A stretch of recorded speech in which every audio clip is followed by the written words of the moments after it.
I was hired out of college by the Milwaukee Railroad in 1970. I was sent to their engineering department in Tacoma, Washington.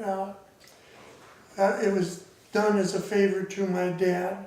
My grandfather worked on the railroad, building the line between Avery, Idaho and St. Mary's, Idaho. And at the end of that, had a section at St. Joe, had I think 2 miles of track at St. Joe with a crew of 5.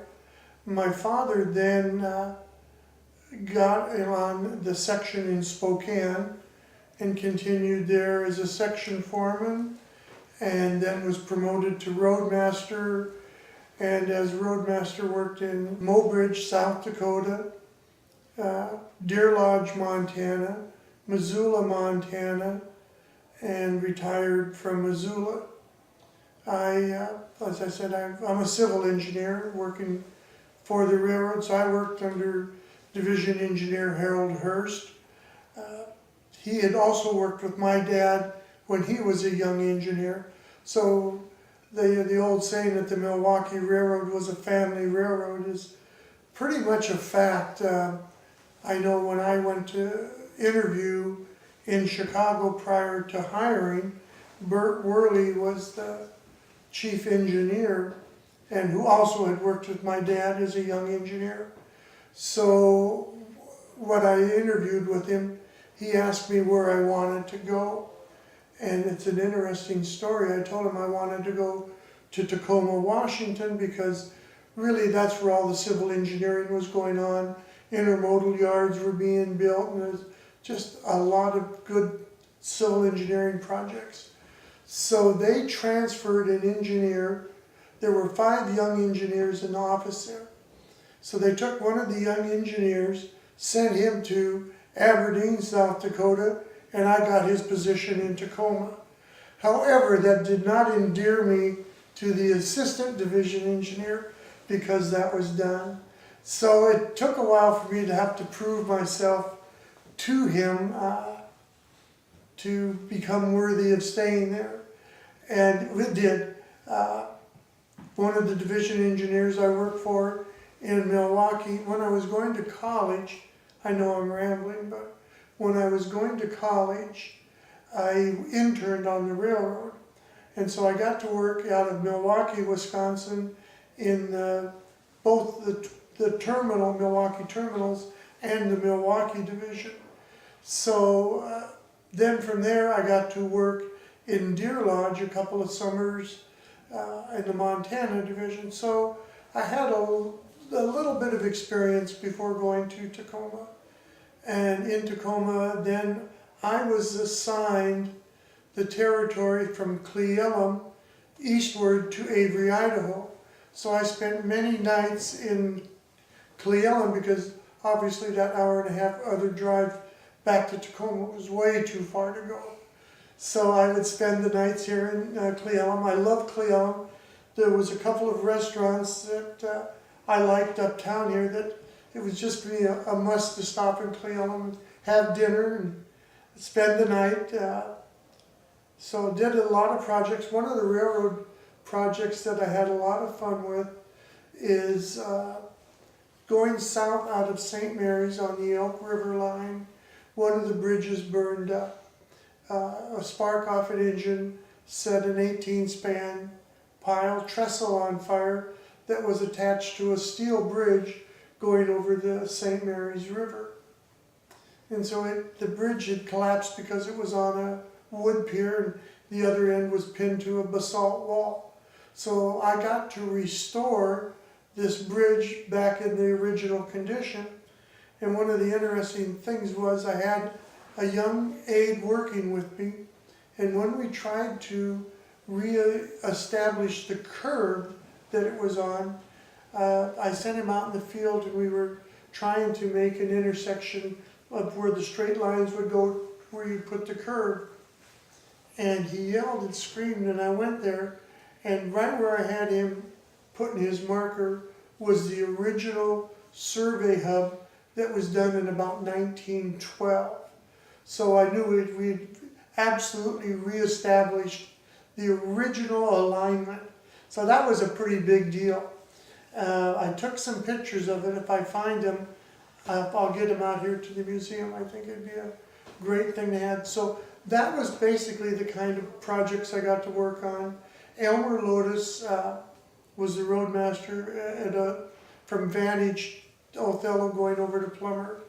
And Cecil Gilhart was the roadmaster in this part of the country. And I got to know both of those roadmasters extremely well. Went to a lot of derailments with them, helped them establish a lot of railroad that was torn up in the derailments. So the early part of my career was building the railroads and building all the facilities to go with them.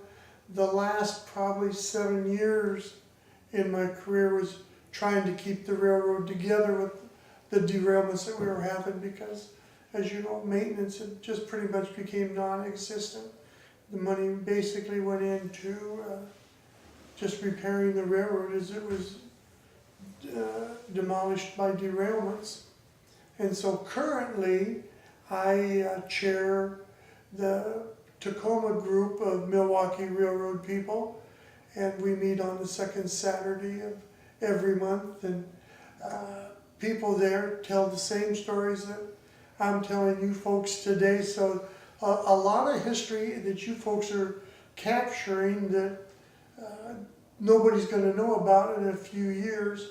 One of the people we had was a woman telegrapher, and she began her career in the railroad during World War II when all the fellows went to war.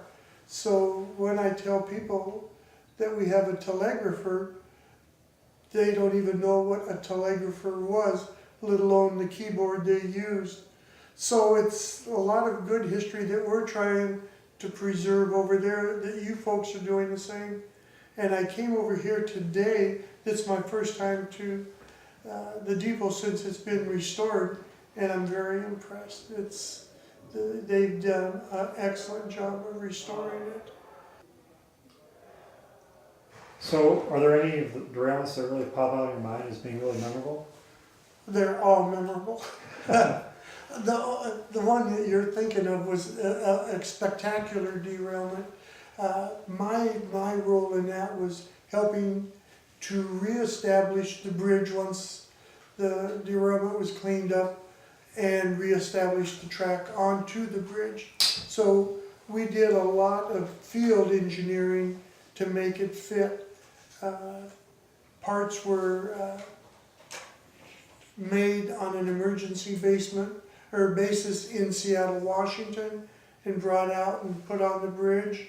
So it's not like today that we had lots of time to do engineering drawings, and it was by the seat of our pants. We just took old railroad drawings we had and updated them and got the folks to build them. One of the most interesting telephone calls, being a first responder for the engineers for the derailments, if my phone rang at home after 9 o'clock at night, it was usually not a good call. And I remember one night in particular, the dispatcher called me and said that we'd had a derailment down by Centralia, and I needed to get down there right away. We had boxcars out on I-5. And of course, that immediately put me on tilt. I rushed down there, I called the State Patrol, got an escort from them to get down to the derailment site so that we could go a little bit faster than normal. Well, the fact was we did not have cars on I-5. We had them adjacent to I-5, but there really were none on I-5. And so that was probably the most memorable night telephone call I ever got regarding derailments.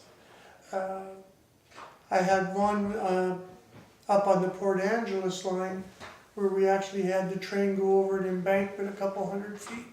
And I think, if I'm right, that train is still over that embankment today. Can you reminisce on when you found out that Milwaukee was closing? I can.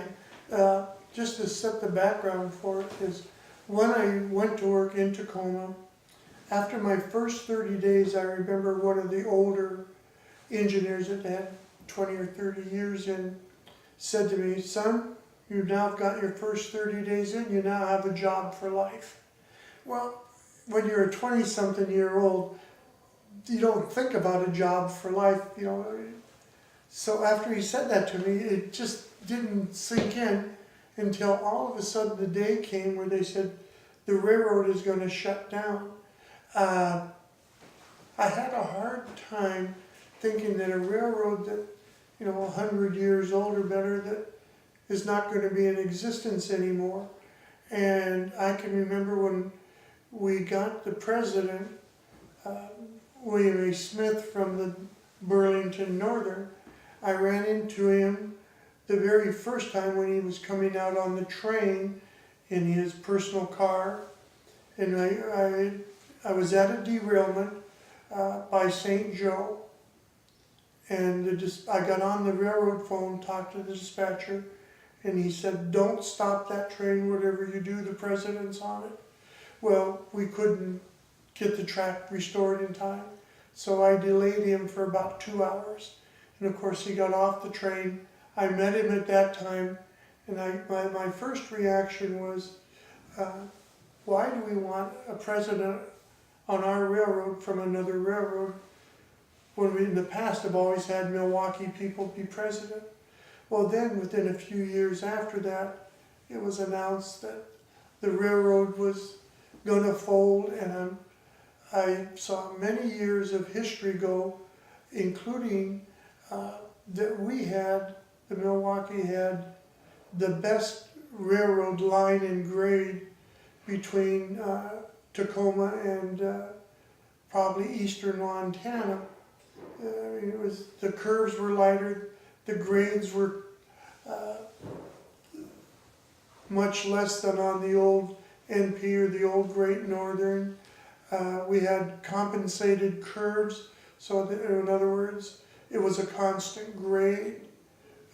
If we had a 1.5% grade, the curves were adjusted to accommodate being 1.5%. So it was just a great railroad. And it was disappointing after, I was the third generation to go there. I was anticipating my son would eventually work there, and it didn't happen. I knew Bill Brodsky well, and all those folks that were leading protests, regarding closing the railroad. I probably was more of a pacifier than a rebel rouser at that time. So I listened to what went on and just let the cards fall where they did. And you think you would have done it differently now? Now, Yeah. well, knowing what I know now, I think the big push at that should have been to have the employees take over and buy out the railroad. I think, we had 10,000 people working for the railroad. It wouldn't have taken a lot of money from the employees to get enough capital to buy it out.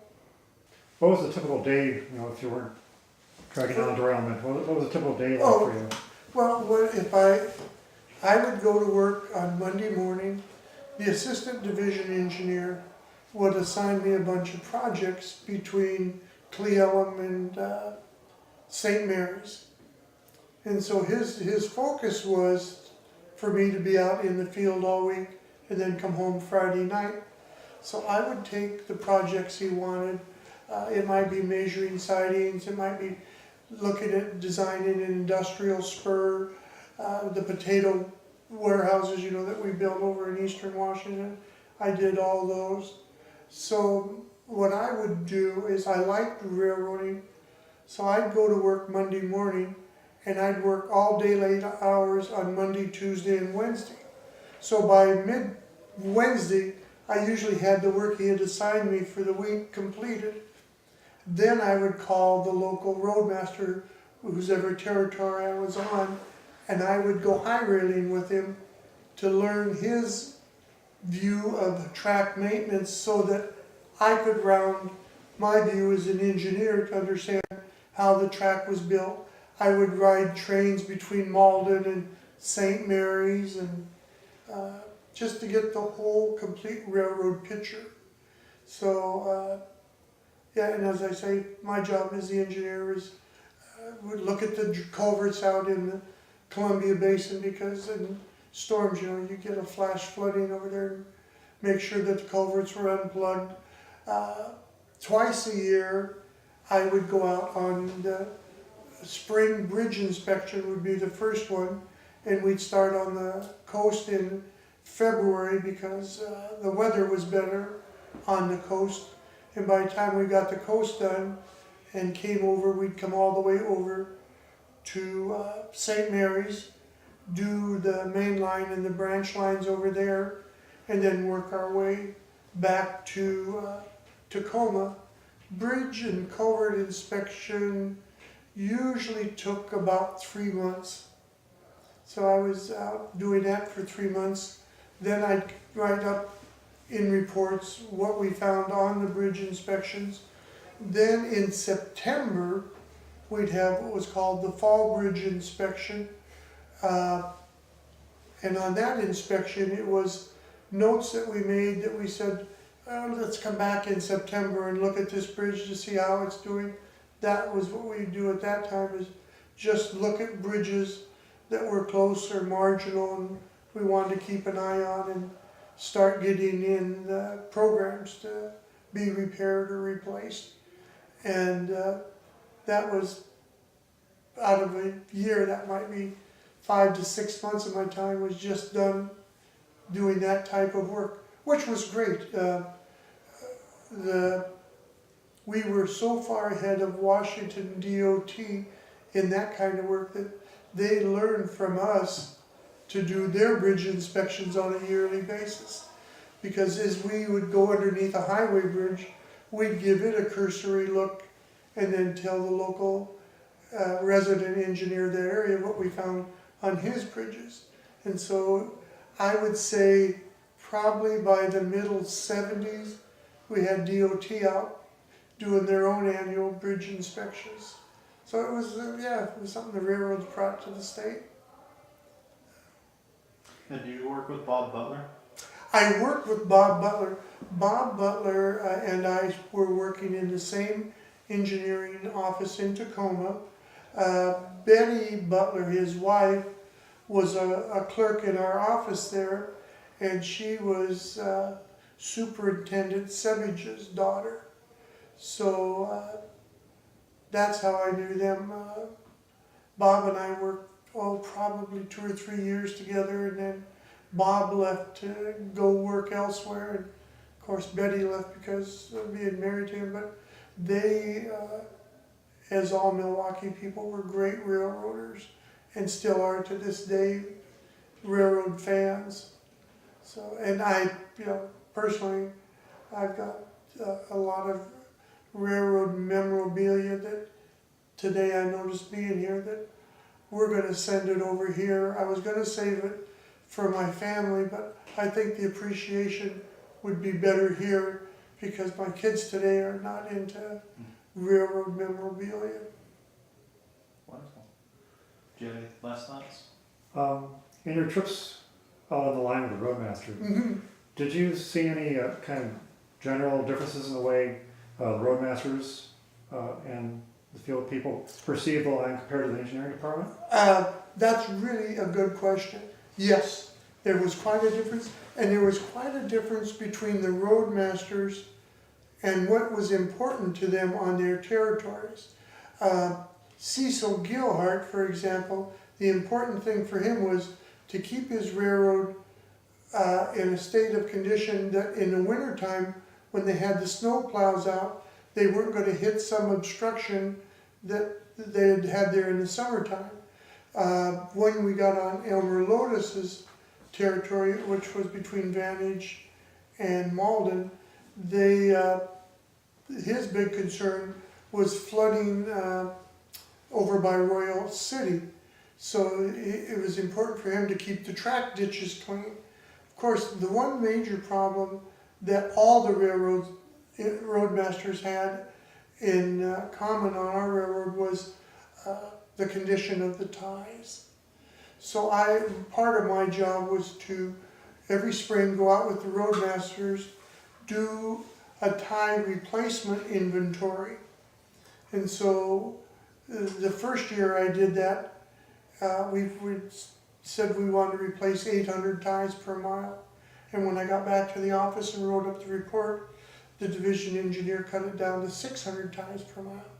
So the next year when I went out, I raised it to 1,000 ties per mile. And when we got back to the office, he had reduced it to 800 ties per mile. So we had accomplished the goal we needed to do to get the tie replacement we needed. And it was a struggle. The railroad, as far as capital for maintenance, was rather limited. But the roadmasters I found were all of them, and I mean there was no exception, had materials stashed. They had extra turnout parts stashed in the weeds. They had extra switch ties and cross ties stashed out in the weeds. So when we had derailments, we usually had railroad cars with track panels built so that every 39 feet we could replace the track rather rapidly and then reset it once the trains were back and running. Well, the roadmasters always had enough extra track that if we ran out of panels, they could come up with ties and rail for us to keep going. That one of the interesting little side stories that it makes me think of now is the railroad, the policy was the roadmasters would order track materials. And so Chicago would send railroad cars with the track materials in it. And at each roadmaster location along the way, they were supposed to take off their inventory that they ordered it. And it was forever when we got out here to the Coast Division, half the materials were gone. The other roadmasters along the way had taken them and stashed it for their own use, and it was not uncommon. That made me think of one last quick story for you. Division engineer, back in those days, the railroad was king, and we basically could do just about anything we wanted. And he had sent me down on the Tacoma Eastern Line to Morton, Washington. And between Morton and Mineral, we had a bridge where the bridge was here, and the stream had curved and was washing out the end of the bridge. So he wanted me to do a channel change. So he had sent a bulldozer down there, and we had the bulldozer sitting there. And so he told me to go down and work with the bulldozer operator and show him where we wanted the channel change. And I did. I laid out where we were going to do all the channel changing.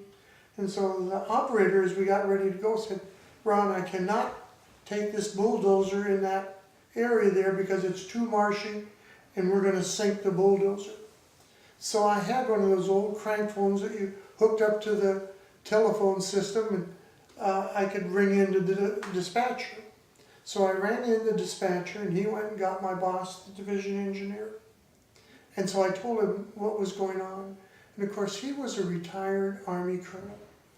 And so his words to me were, "Ron, I give you an order to get that done. Go get it done." So I went back to the operator and I said, "Okay, let's go for it." Well, sure enough, we got the cat down in the marsh, and sure enough, it sank all the way up to the seat of the operator. So back out I went and called him up and said that we had sank the cat just like the operator had said. "Well, stand by," he says, "I'll have a work train come out and bring you a cable, and we'll use the work train to pull the cat out of the river." So sure enough, he came out. There was one car, an engine, and one car with the cable in it. Well, the cable was 1.5 inch diameter cable. Well, it took the whole train crew and myself and the operator to get the cable down to the cat. And so we were up to our shoulders in the stream, and it was an ice cold mountain stream. So we were just freezing by the time we got done, and we got it hooked up to it. And in the time I had called him for the cable, and by the time we got there was like 5 hours later. And that was pretty fast for them to go to Tacoma Yards, pick up a cable, put it in a gun, get it on a work engine and out to me. So when we got that done, we hooked the cable up to the locomotive, and sure enough, the locomotive pulled the cat out of the water. And so that was one of the more memorable engineering projects I had. But yeah, I can't think of anything else right now. When I go home, I know I'll think of a bazillion of them. But